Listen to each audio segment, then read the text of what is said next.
Esse cântico é feito com base no livro de Filipenses, em que Paulo disse: eu sei estar contente na fartura, na escassez, no frio, na fome, em qualquer situação. Eu sei estar contente, porque tudo posso naquele que me fortalece. As pessoas usam esse versículo como se eu fosse um He-Man. Eu tenho a força, mas não é não. O que Paulo está dizendo é que ele pode sofrer. Tudo que ele estava sofrendo, ele pode sofrer naquele que lhe fortalece, que é o Senhor Jesus. Então esse cântico fala disso.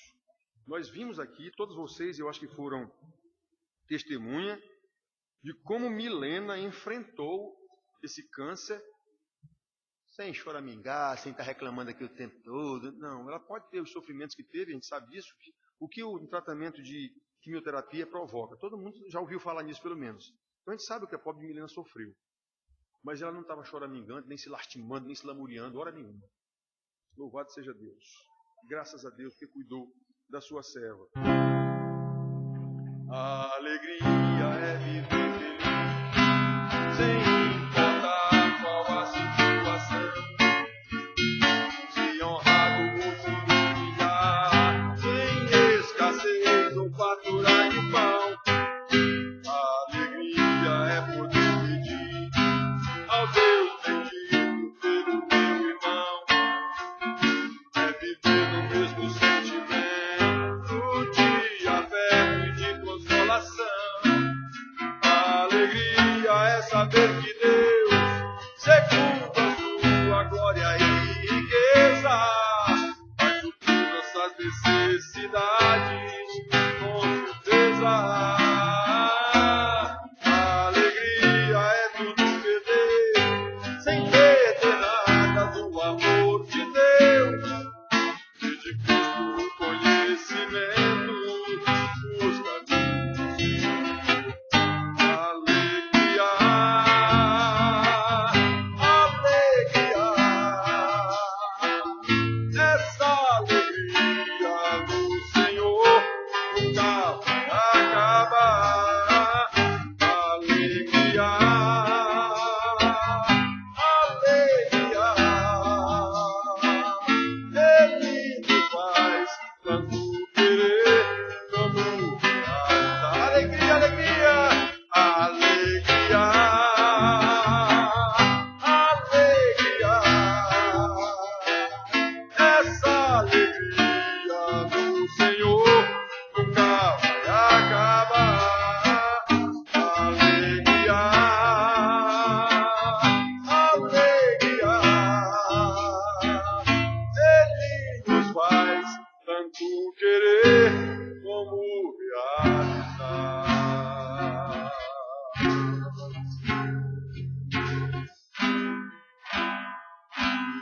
Aleluia!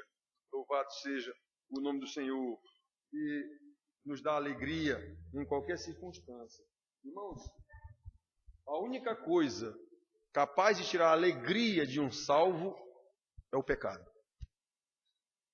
No Salmo 51, o salmista chorando o seu arrependimento pelo pecado lá de Batseba, todo mundo sabe dessa história, ele pede ao Senhor uma hora: Senhor, restitui-me a alegria da salvação, então eu te louvarei de coração.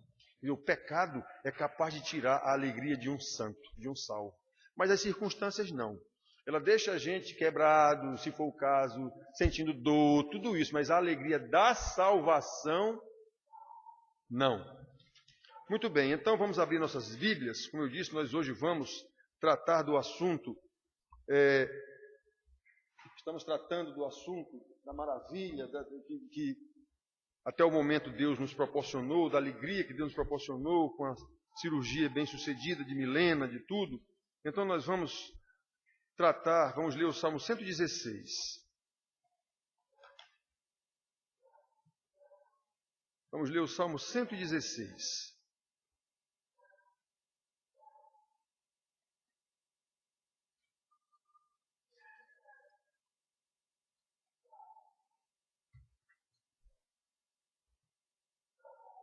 Diz assim este salmo: Amo o Senhor, porque Ele ouve a minha voz e as minhas súplicas. Porque inclinou para mim os seus ouvidos, invocá-lo-ei enquanto eu viver. Laços de morte me cercaram, e angústias do inferno se apoderaram de mim. Caí em tribulação e tristeza. Então invoquei o nome do Senhor. Ó Senhor, livra-me a alma. Compassivo e justo é o Senhor, o nosso Deus é misericordioso. O Senhor vela pelos simples. Achava-me prostrado e Ele me salvou. Volta minha alma ao teu sossego, pois o Senhor tem sido generoso para contigo. Pois livraste da morte a minha alma, das lágrimas os meus olhos, da queda os meus pés. Andarei na presença do Senhor na terra dos viventes. Eu cria, ainda que disse, estive sobremodo aflito. Eu disse na minha perturbação, todo homem é mentiroso. Que darei ao Senhor por todos os seus benefícios para comigo? Tomarei o cálice da salvação e invocarei o nome do Senhor. Cumprirei os meus votos ao Senhor na presença de todo o seu povo. Preciosa é aos olhos do Senhor a morte dos seus santos. Senhor, deveras sou teu servo, filho da tua serva. Quebraste as minhas cadeias. Oferecer-te-ei sacrifícios de ações de graça e invocarei o nome do Senhor. Cumprirei os meus votos ao Senhor na presença de todo o seu povo, nos átrios da casa do Senhor, no meio de ti, ó Jerusalém. Aleluia. Amém. Então, irmãos, desde a semana passada, no domingo, depois do culto, já sabendo que Milena ia fazer a cirurgia na quinta-feira passada agora, eu já comecei a ficar meditando nessa situação de Milena, que faz tempo que a gente vem meditando e orando nisso, mas eu fiquei pensando nessa cirurgia de Milena. E pensando, meu Deus, o que é que eu vou falar domingo no culto por causa dessa cirurgia de Milena, seja ou não bem sucedida? Aí eu comecei a estudar esse salmo. Passei a semana todinha trabalhando nesse salmo. Quinta-feira fui para lá para o hospital, desde 5 e pouco da manhã, quando Milena deu entrada lá, e ficamos lá com ela. E Milena naquela calma que vocês conhecem. Selma uma pilha, né? O marido de Milena altamente nervoso, mas ela tranquila, nem parece que era ela que ia se submeter a uma cirurgia e com um problema tão sério. Nós estivemos lá com ela, até quando ela foi para a sala de cirurgia. Mas, irmãos, pela graça de Deus, nós pudemos ver, repito, como Milena se comportou durante todo esse processo de tratamento, muito doloroso o tratamento de quimioterapia, cheio de reações adversas, cheio de efeitos colaterais, e Milena sem lamúrias, sem lamentações, sem reclamações, a não ser aquelas reclamações próprias de quem está passando por uma situação muito ruim mesmo. afta na boca, por todo canto, aquelas coisas todas. E isso realmente foi graça de Deus. Conversando com a Margarete lá em casa, eu disse: Margarete, olha, dê no que der essa doença de Milena, para uma coisa já serviu, para fortalecer Selma. Porque Selma vinha morrendo por tudo, vocês sabem disso, né? E agora ela aprendeu que o problema era mais grave. Onde qualquer cabelo que caía, Selma adoecia. Aí agora ela viu que o problema de fato era muito mais grave. Então essa doença já serviu para fortalecer Selma. Porque ela teve que ser forte para apoiar a filha. Ela teve que ser forte para apoiar a filha e os netos. Então louvado seja Deus. E esse salmo trata disso, irmãos. Por isso que eu fiquei trabalhando nele a semana toda. O salmista diz aqui que ele esteve muito enfermo. Não diz que é Davi. Provavelmente foi, mas não diz que é Davi. Diz que ele pediu a graça de Deus sobre a sua vida, sobre a sua enfermidade, e diz que Deus restaurou a sua saúde, ele foi atendido, e diz que ele agora está muito agradecido a Deus, e queria pagar os votos que ele fez. Eu vou falar sobre esses votos. E por isso este é um salmo de ações de graças. O títulozinho dele que é colocado depois, isso não faz parte do salmo, mas alguém colocou aqui, Salmo de Ações de Graças. Ele é um salmo de ações de graças. Olha, irmãos, e esse salmo era e talvez ainda seja usado por todo Israel em situações de ações de graças. E de igual modo, nós estamos usando esse salmo aqui, vamos fazer uma explicação dele, brevemente, para a gente entender como a gente deve ser grato a Deus em qualquer circunstância. Normalmente a gente só agradece quando a circunstância nos é favorável. Mas está errado. Devemos agradecer a Deus em qualquer circunstância. Hoje nós estamos aqui para agradecer porque nos foi favorável. Deus atendeu as orações e até agora, pelo que nós sabemos, a cirurgia foi muito bem sucedida e Milena está em casa. Dentro de alguns dias ela estará por aqui. Eu estava até brincando hoje quando alguém perguntou por Milena, digo, olha, ela já está andando de patins, ainda não está pulando corda, né? Mas Milena está muito bem em casa. Então, irmãos, nós estamos aqui para agradecer, considerando a graça de Deus com a vida de Milena, considerando a graça de Deus com a vida da sua família, Iremar, Selma, seus filhos, todos os parentes próximos dela nessa situação, e sobre nós, igrejinha, que esteve em oração por Milena durante todo esse processo e certamente continua em oração para a plena recuperação da nossa querida irmã. Então observe que logo no primeiro versículo aqui, o salmista declara o seu amor a Deus e diz: eu amo o Senhor porque Ele me ouve. Ele ouve a minha voz súplice ou a minha voz de súplica. Eu amo a Deus porque Ele inclinou para mim. Ele inclinou os seus ouvidos, Ele ouviu os meus clamores. Eu amo esse meu Deus. Olha, irmãos. Aqui nós podemos ver a doutrina de João. 1000 anos, praticamente, depois que o salmista disse isso. Quase 1000 anos. João escreveu o seguinte: nós o amamos porque Ele nos amou primeiro. Ó, uma doutrina do Novo Testamento, já aqui nos Salmos.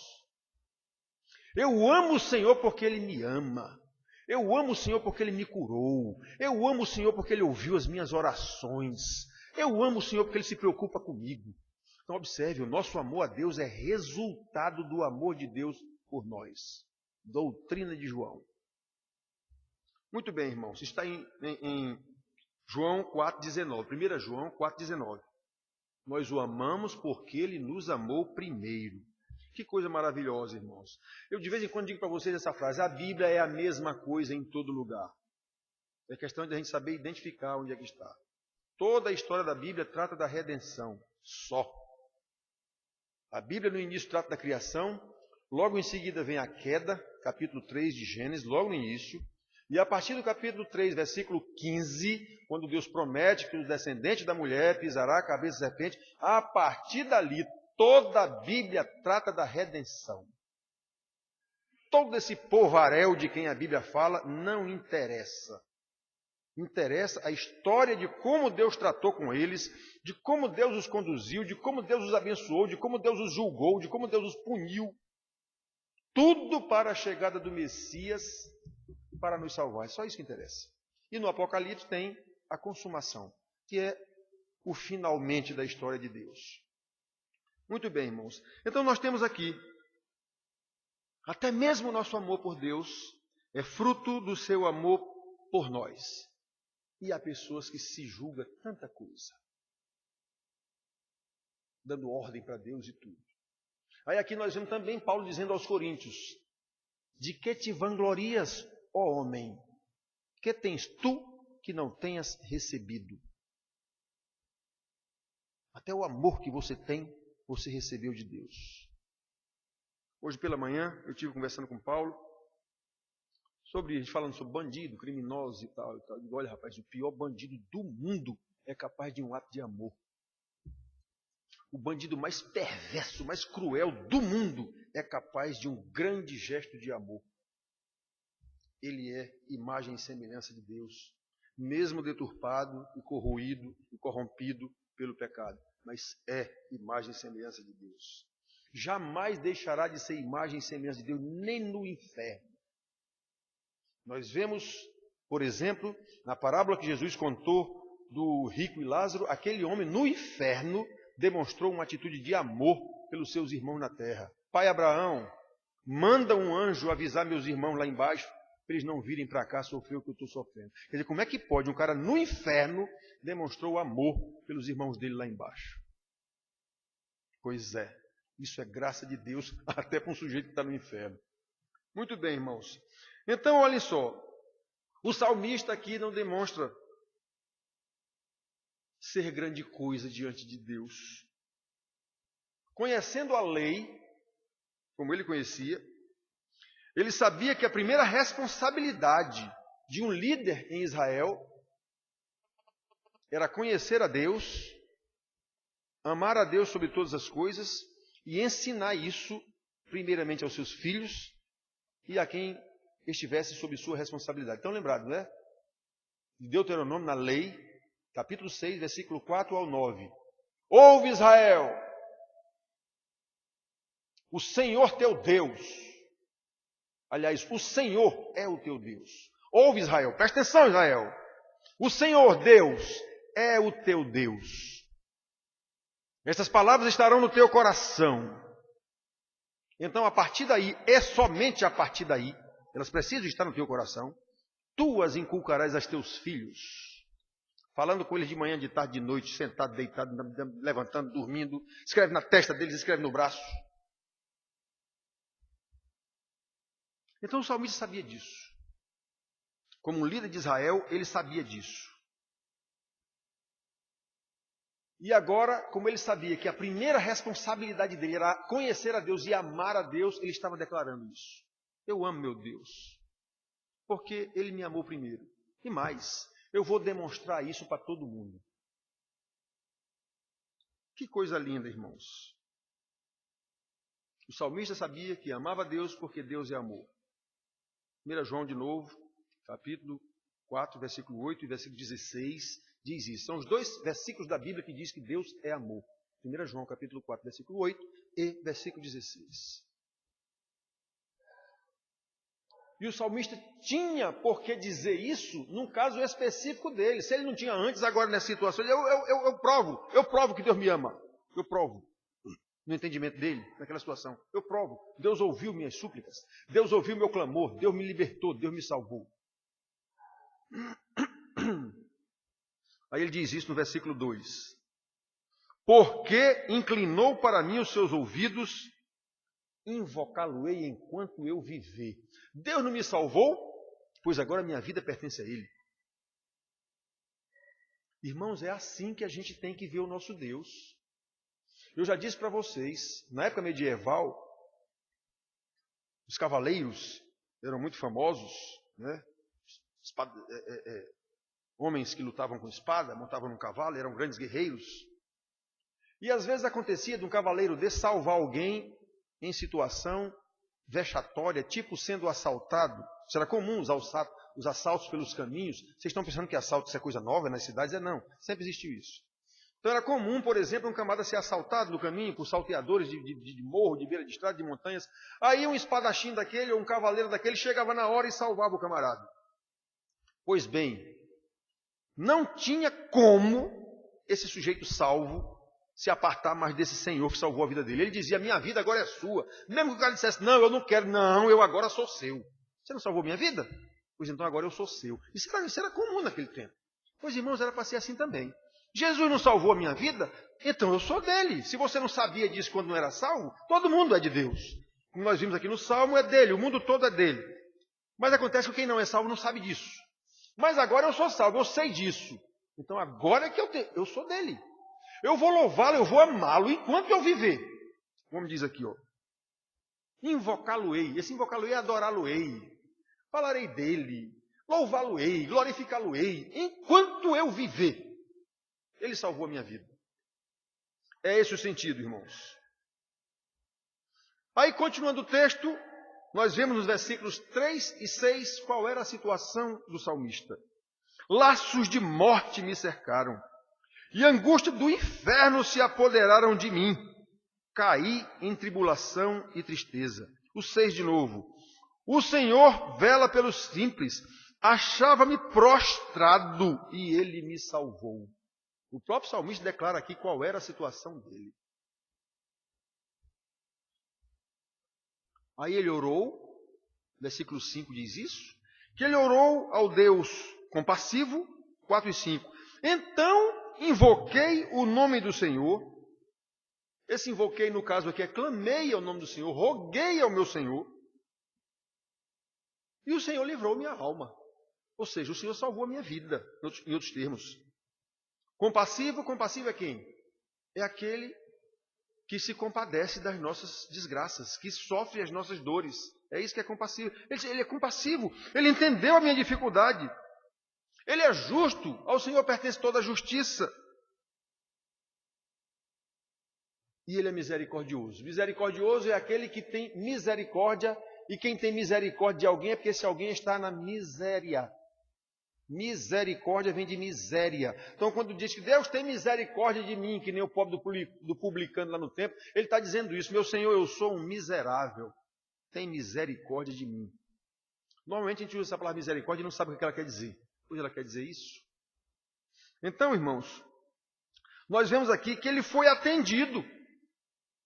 Já lemos que ele viu o Senhor justo, o Senhor misericordioso, o Senhor compassivo, me salvou. Aí, nós vemos que o Salmo ele não é exatamente uma ordem, os versículos eles não estão numa ordem lógica das coisas, mas ele diz, o Senhor me salvou, então agora eu vou me acalmar. Ele diz isso no versículos 7 e 8, volta minha alma ao teu sossego, pois o Senhor tem sido generoso para contigo. Que coisa linda, o salmista pregando para ele mesmo. Por isso que eu digo que esse salmo provavelmente é de Davi, porque há outro salmo que ele diz isso. Por que estás abatido, ó minha alma? E por que te perturbas dentro em mim? Espera em Deus, pois só Ele, ainda eu o louvarei. Nós vemos isso, por exemplo, no Salmo 45. Ele diz isso. Por que estás abatido, ó minha alma? E por que te perturbas dentro em mim? Espera em Deus, pois ainda o louvarei. Ele é o Deus de Israel. Então você vê o salmista pregando para ele mesmo. Que coisa linda. Por que eu estou aperreado? Por que eu estou hoje de manhã, a aula foi sobre isso aqui, a ansiedade. Por que eu estou ansioso? Por que eu estou nessa agonia com alguma coisa que ainda não aconteceu e na maioria das vezes não acontecerá? Por quê? Porque eu estou preocupado com o mês que vem. Eu ainda estou no mês aqui, novembro. Por que eu vou me preocupar com dezembro? Isso não quer dizer que eu não faça plano. Isso não quer dizer que eu não planeje. Quer dizer que eu não posso ficar sofrendo com antecedência alguma coisa que não aconteceu e que às vezes, na maioria, não acontece. Então, irmãos, o salmista aqui está acalmando a alma dele mesmo. Ele estava tão angustiado, ele está dizendo, laços de morte me cercaram, angústia. Ele estava numa situação muito ruim. E agora Deus o curou. Ele está dizendo, te acalma, minha alma. Te acalma. Agora glorifica a Deus tão somente. Irmãos queridos, essa é uma atitude necessária a todo aquele que realmente sabe que é salvo, a todo aquele que realmente sabe que Deus cuida de si. O salvo sabe que Deus cuida de mim. Então por que eu vou ficar nessa angústia toda? Nós tivemos aqui, eu insisto em dizer isso, nós tivemos aqui um exemplo de Milena, de uma pessoa que não demonstrou, pelo menos ela não demonstrou, é uma atriz que deve ir para a Globo, se ela de fato vivia ansiosa, mas ela não demonstrou isso para a gente aqui.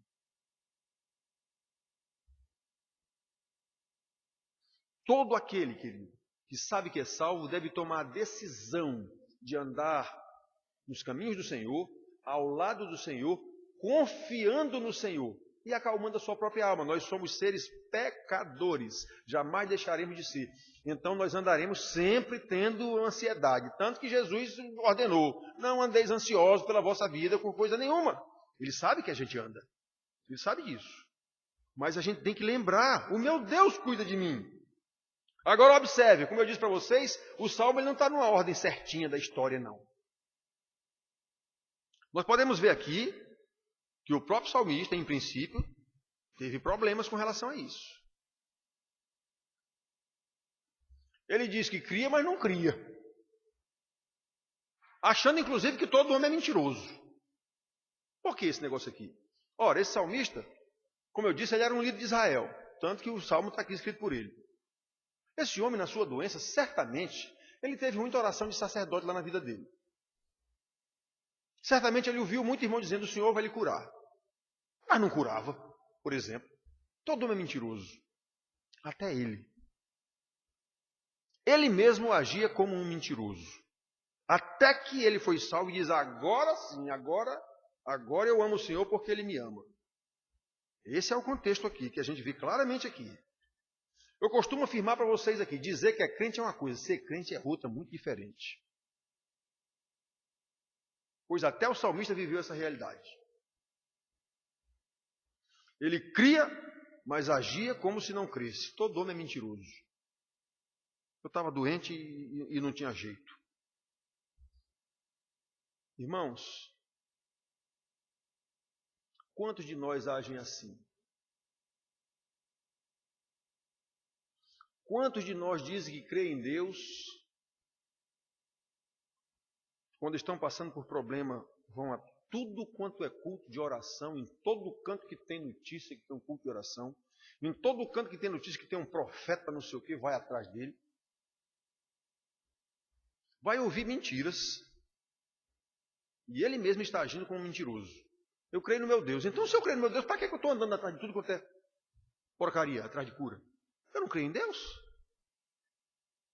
Eu não já orei? Eu não estou orando? Então, para que eu vou andar atrás de tudo quanto é porcaria, tudo quanto é mentira, que não tem na Bíblia isso? Então, veja bem que você mesmo é um mentiroso. Eu creio em Deus, eu amo Deus, Deus me cura, só que eu não acredito nisso. Tanto que eu estou feito uma barata tonta, rodando para tudo quanto é conta, atrás de solução. Pois era assim, provavelmente, que o salmista viveu mais ou menos uma situação dessa. Ele cria, mas agia como se não cresce. Até que ele foi curado e disse, eu amo o meu Senhor porque Ele ouviu a minha voz. Olha, irmãos, o salmista orou, foi curado milagrosamente e agora queria mostrar o seu louvor e adoração a Deus diante de todo o povo. Eu já disse para vocês, esse salmista era um dos líderes de Israel. E ele queria mostrar ao povo uma outra doutrina do Novo Testamento. Quer dizer, não é bem uma doutrina firmada, mas ali tem uma verdade de Tiago. Falei hoje, a irmã Nina e Edna ali. Tiago 5,16. Muito pode, por sua eficácia, a súplica do justo. A súplica de quem? Do justo. Quem é o justo? O salvo. Súplica de picareta, por tudo quanto é canto, isso não tem valor nenhum. Isso é mentira. O que vale é a súplica do justo. Justo é aquele que foi justificado por Jesus, cujo sangue foi derramado na cruz do Calvário. Somente esse é o justo. Pois é, queridos. O salmista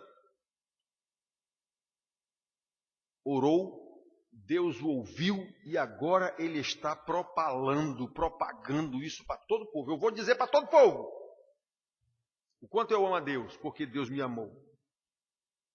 Para isso ele foi ao templo, que era o local determinado por Deus na sua lei cerimonial, onde Deus deveria ser adorado, onde os sacrifícios deveriam ser feitos, onde as ofertas deveriam ser entregues, ofertas, dízimos ou o que fosse, era no templo.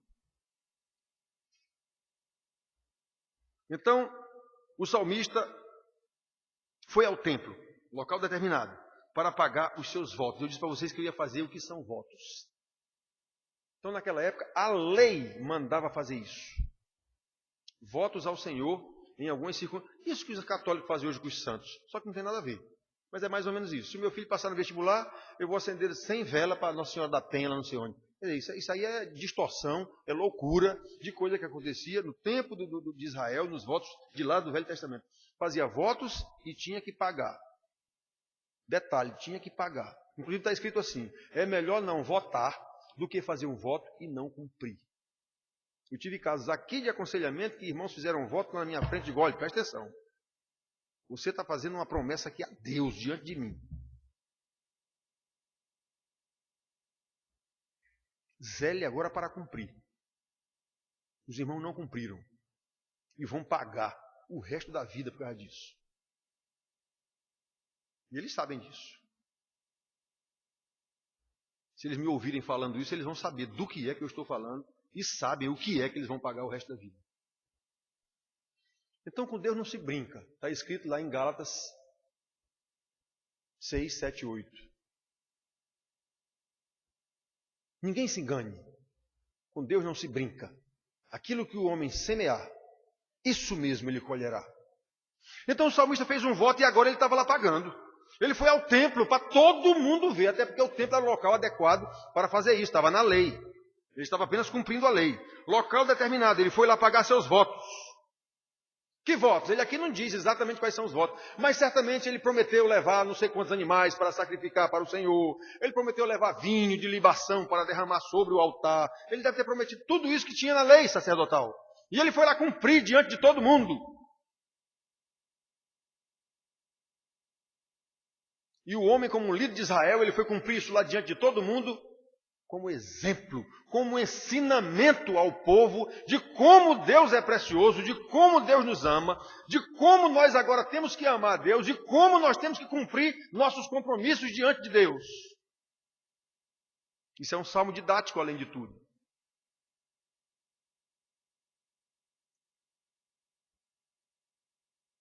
Irmãos, versículos 12, 13 e 14. Que darei ao meu Senhor por todos os benefícios para comigo? Isso é uma pergunta retórica, porque ele já sabia o que ele tinha que fazer. Ele escreveu isso, tanto que ele mesmo responde. Tomarei o cálice da salvação, que eu estou dizendo, ele ia derramar um vinho como libação lá em cima do templo, isso era normal, está lá escrito na lei. Então eu vou derramar o vinho lá que eu prometi, eu vou levar os meus sacrifícios, tomarei o cálice do Senhor, cumprirei os meus votos ao Senhor na presença de todo o povo. Todo mundo vai tomar conhecimento disso.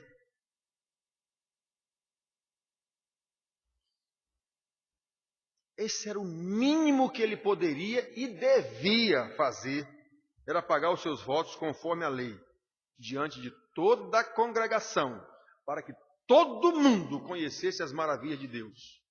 Foi isso que o salmista fez, e é isso mesmo que nós estamos fazendo hoje aqui, ao explicar esse salmo, considerando o livramento de Milena. Aqui na nossa igrejinha, pessoa que todo mundo conhece, filha do presbítero Iremar, esposa do diácono Uinajá. Então, irmãos, vejam só. Mas aqui, nós temos um versículo que é meio complicado. Nós estamos aqui fazendo um culto de ação de graça porque não há mais a prática ritualística lá do Velho Testamento, de oferecer animais aqui, derramar vinho e sangue, não tem mais nada disso. Isso ainda existe onde? Nos cultos místicos, macumba, candomblé, umbanda, bruxaria, feitiçaria, ainda continua tendo esses rituais, de derramar sangue de galinha, de bode, não sei o quê. Isso não existe mais. a não ser nessas religiões de mistérios, né? Mas na de Deus não existe mais. Todos esses sacrifícios, eles apenas prefiguravam o sacrifício de Jesus na cruz do Calvário. Ali acabou tudo isso. Muito bem.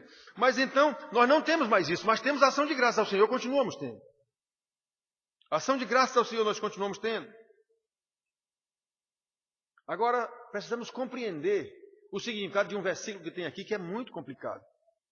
Versículo 15. Preciosa é aos olhos do Senhor a morte dos seus santos. Esse versículo comumente é citado em situação de velório, em situação de cerimônia fúnebre. Mas não é o caso aqui. O caso aqui é exatamente o contrário. O salmista foi livre da morte. Ele estava em laços de morte, como ele diz aqui, ele estava na beira da morte, mas ele foi salvo da morte. Então esse versículo aqui não é para ser lido em velório, coisa nenhuma. Ele pode até ser lido, mas não era o caso do salmista. Era o contrário o caso dele. Preciosa é aos olhos do Senhor a morte dos seus santos. Então qual é o sentido desse versículo aqui para o salmista e no contexto do salmista? Ora, se o homem escapou da morte, então o sentido do que ele diz aqui só pode ser que a morte dos santos de Deus não pode ser banalizada. Um santo de Deus não morre assim a 3x4, digamos assim. Um santo de Deus não pode ter a morte aplicada a ele à parte de um desígnio de Deus.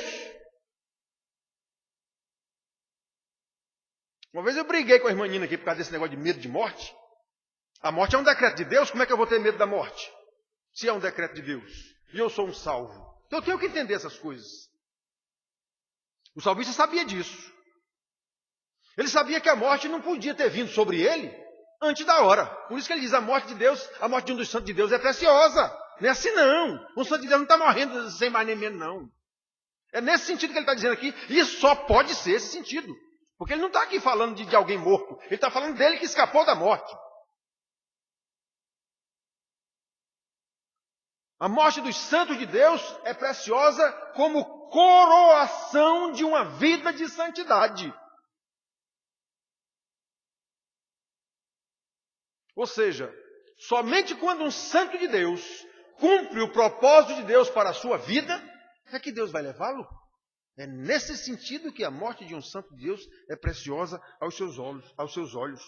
Só assim ele voltará para a casa do Pai, para a glória do Pai. O salmista, como eu disse, era um líder de Israel, assim como Paulo também disse lá, no caso dos Filipenses, em todo canto, olha, eu até queria morrer. Eu até preferia estar no céu. Mas acontece que eu sei que eu tenho um ministério ou um serviço para fazer ainda aqui na terra. O salmista sabia disso. Por ser preciosa a morte dos seus santos de Deus, o salmista sabia que ela não será aplicada antes do tempo de Deus. Jesus mesmo disse que o ceifeiro no tempo certo virá com a foice e colherá o seu trigo. Jesus também disse isso. Portanto, certamente só quando nós estivermos prontos para partir, quando tivermos cumprido a missão de Deus para a qual Ele nos salvou, é que a morte nos tragará. Antes disso, negativo. É nesse sentido que o salmista está dizendo que a morte dos seus santos é preciosa aos olhos de Deus. Repito, mesmo que esse salmo aqui na Bíblia não seja acreditado a Davi, provavelmente é de Davi, mas mesmo que não seja, é de um líder de Israel. Vocês sabem que os salmistas são de Davi, de Salomão, dos filhos de Coré, das pessoas envolvidas na lei cerimonial de Israel. Dos sacerdotes responsáveis pela lei cerimonial. Quase a metade, digamos, quase a metade não, mas uma boa parte é de Davi. A maior parte, dentre os autores dos salmos, é de Davi. E depois tem os filhos de Coré, aquele pessoal responsável pelo cerimonial. Então, certamente, todos os salmos são desse pessoal, inclusive um de Moisés. Então, esse pessoal era líder de Israel. E eles sabiam que tinham que conduzir o povo de Deus dentro do contexto da lei de Deus. Por isso que ele está dizendo aqui. Eu estive à beira da morte, mas Deus me salvou. Por que ele me salvou? Porque preciosa é aos olhos do Senhor a morte dos seus santos. E nós, irmãos, que não estamos no contexto da lei de Israel, como saber se estamos cumprindo o papel determinado por Deus para as nossas vidas? Paulo sabia disso. O salmista sabia disso também. Tanto que Deus o livrou da morte. O que é que Deus quer de nós? Que nós continuamos vivos. Porque quem dá a vida é Deus, quem mantém a vida é Deus. Então por que nós continuamos vivos? Qual é o propósito de Deus na minha vida?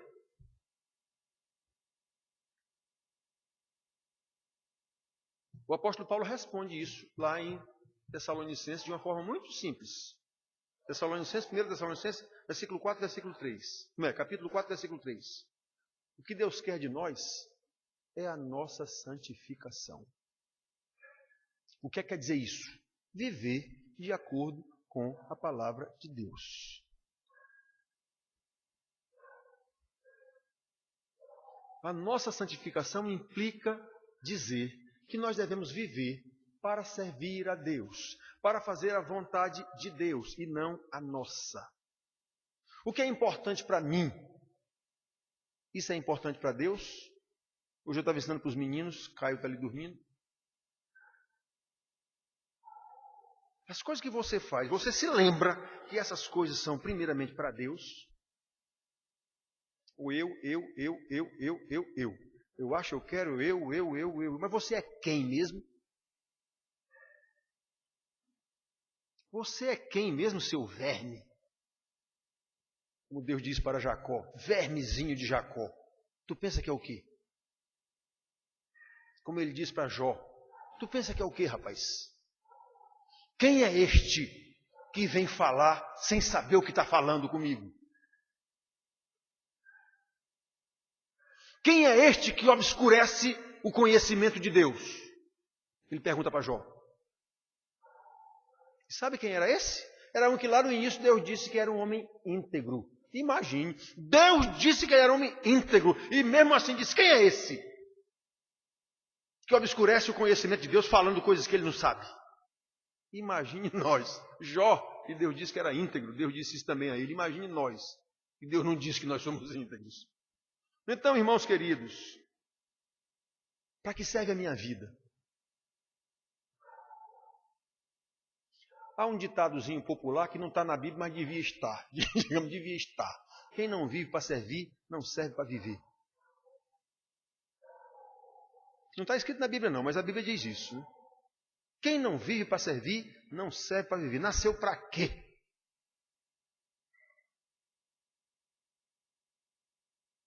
O que é que você faz para Deus? O que é que você produz para Deus? E esse produzir para Deus é serviço ao próximo. Como é que eu vou servir a Deus? Então o que tem de irmão, eu estou servindo ao Senhor na igreja. Mas o quê? O que é que você está fazendo na igreja? Não, eu estou botando umas plantinhas aqui, umas flores, grande porcaria. Deus quer flor sua, o quê, rapaz? Então, é o serviço ao próximo.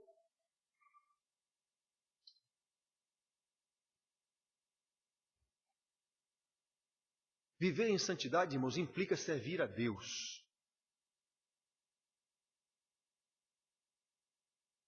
E mesmo que nós vivamos em contextos diferentes do salmista, não temos mais que trazer sacrifícios e oferecer para cá. Não temos isso.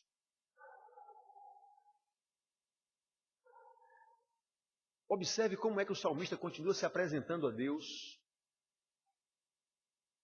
Versículos 16 a 19. Senhor, deveras, sou teu servo. Sou teu servo. Sabe o que é servo? É escravo. Aqui é escravo. Essa palavra servo aqui é escravo. Não é empregado, não. É escravo.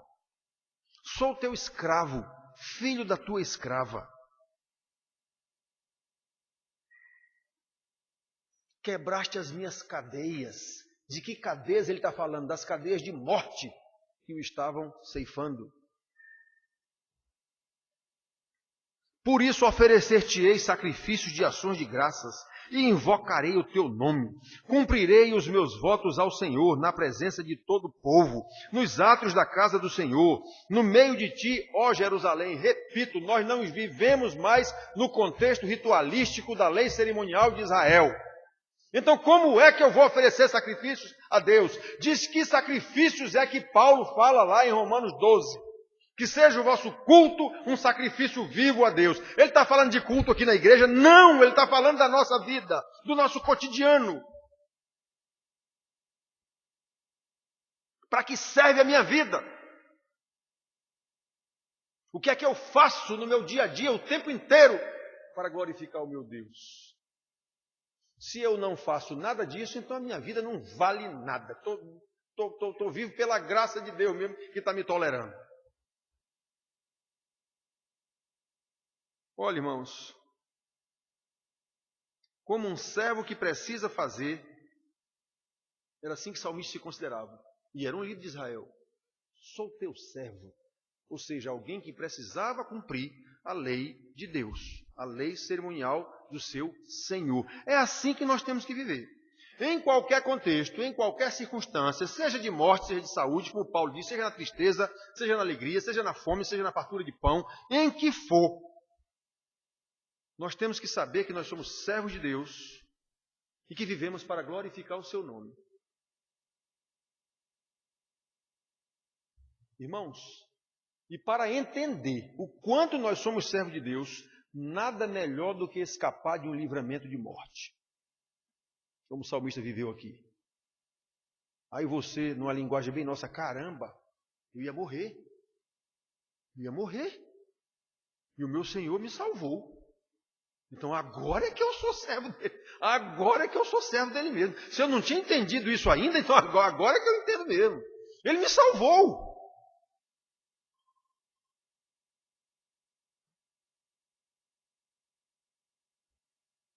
Nada melhor, irmão, do que a circunstância de um livramento de morte, para que percebamos como é grande o amor de Deus, como é grande a misericórdia de Deus, como é grande o poder de Deus em manter a nossa vida, como é o caso de Milena.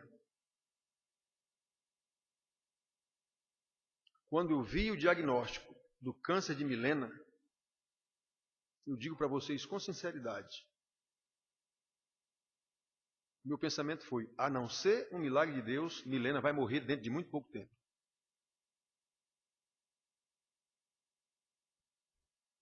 Foi essa a concepção e a percepção que eu tive ao ler o diagnóstico do câncer dela. E Deus a livrou. A cirurgia foi bem sucedida. Daqui uns dias Milena deverá estar aqui. Certamente morrerá com qualquer um de nós, mas não mais por causa desse problema. Ah, irmãos queridos, não podemos esquecer o quanto Deus nos ama. Só que o quanto Deus nos ama tem que ser confirmado pelo nosso amor a Ele. Porque nós sabemos que Deus, desde a eternidade, nos escolheu, está escrito na Bíblia. Ou não sabemos? Sabemos. Sabemos? Ele nos escolheu desde a eternidade. Sabemos que no tempo oportuno, na plenitude do tempo, Ele mandou o próprio Filho para vir morrer na cruz do Calvário, uma morte substitutiva, vicária, morreu em nosso lugar por causa dos nossos pecados. Sabemos que no tempo oportuno Deus nos dá essa informação através de uma pregação de um pastor, seja lá quem for. Mas é Deus quem revela isso a nós. Sabemos que a partir dessa revelação, nós fomos adotados por Deus como filhos e entendemos essa adoção. Então, como filhos, nós agora vamos viver para honrar o nosso Pai. Aquele que me resgatou da morte, me tirou da morte e me adotou como filho. Pois é isso que o salmista está dizendo aqui. E é assim que nós devemos viver. Sabemos que uma vez adotado, Ele agora nos conduz como filhos seus, com todo o cuidado do mundo sobre nós, a ponto de nos livrar da morte física, enquanto não chega a hora, porque essa morte é preciosa para Ele. Ele nos conduz pelo Seu Espírito Santo para que andemos em santidade de vida. Repito, santidade de vida quer dizer fazendo a vontade de Deus. E eu insisto, para fazer a vontade de Deus eu preciso conhecê-la. E para conhecê-la eu preciso estudar. E para estudá-la eu preciso de um pastor para me ensinar. Foi assim que Deus determinou. É assim que está na Bíblia. Qualquer coisa diferente disso, Deus está fora.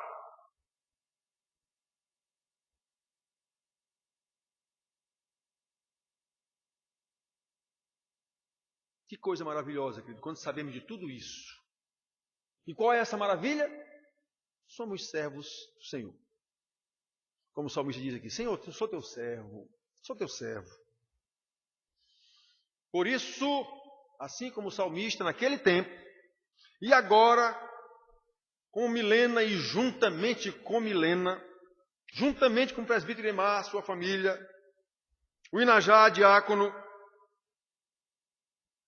nós devemos demonstrar o nosso amor a Deus para todo mundo ver e todo mundo ouvir, como o salmista fez. Isso chama-se testemunho. Testemunho é eu chegar aqui, irmãos, eu tive um câncer. Não, não é isso não. É você dizer, eu sou servo de Deus. Ele me salvou, eu pertenço a Ele. É isso que o testemunho tem que dizer. Eu viverei agora para louvá-lo. É oferecer sacrifício de louvor. Que sacrifício de louvor? Hoje ninguém vai mais matar bicho aqui não, matar boi. Não, é a minha vida. Sacrifício de louvor a Deus é a minha vida. É assim que eu vou testemunhar. Olha, irmãos queridos. Como somos servos de Deus, temos que viver como servos de Deus. Esse amor deve ser demonstrado, no nosso caso de igrejinha aqui, imediatamente, no nosso cuidado por Milena, por sua família. O que é que nós podemos fazer? Eu disse para vocês, desde o tempo que ela estava fazendo a quimioterapia. Quem aqui já perguntou a Milena se ela está precisando de alguma coisa? Lembra que eu falei para vocês isso aqui? Quem aqui? Qual das irmãs aqui já chegou comigo e disse, minha irmã, você está precisando de alguma coisa na sua casa que eu possa ajudá-la? Eu confrontei aqui a igreja. Pois é isso que é o meu sacrifício a Deus como servo de Deus. Não é trazer uma flor e botar aqui achando que fica grande coisa, não. Tudo bem, a flor tem o seu valor também, mas não é necessariamente isso. Sem a flor nós podemos ficar, mas sem o cuidado com Milena, não.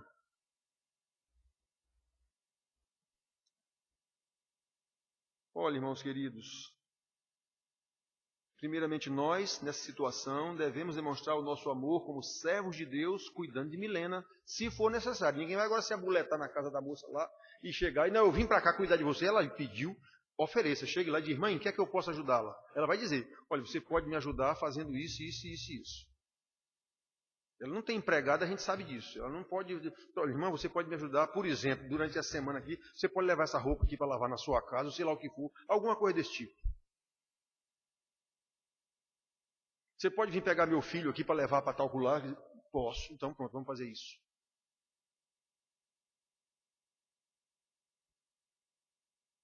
Esse é o amor que nós temos que demonstrar para Milena. Esse é o sacrifício que nós temos que fazer. Sacrifício de amor para com Deus, demonstrado em Milena. E Milena, que não está aqui para escutar essa conversa, mas vai escutar depois, deve demonstrar seu amor no livramento que teve, como uma serva de Deus, fazendo o quê? Qual é o papel de Milena neste mundo, na situação em que ela está?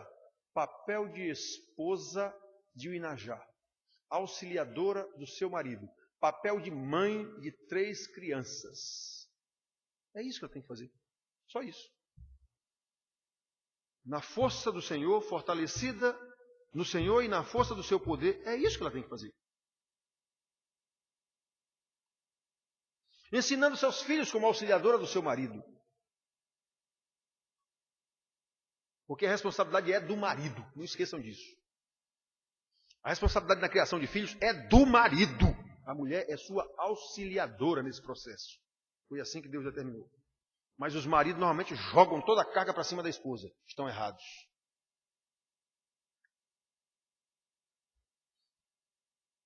Pois ela, no papel de serva do Senhor, tem apenas que desempenhar o seu ministério que Deus lhe deu como auxiliadora do seu marido, na criação dos seus filhos, na disciplina e na admoestação do Senhor. É somente isso, irmãos, que Deus requer de nós.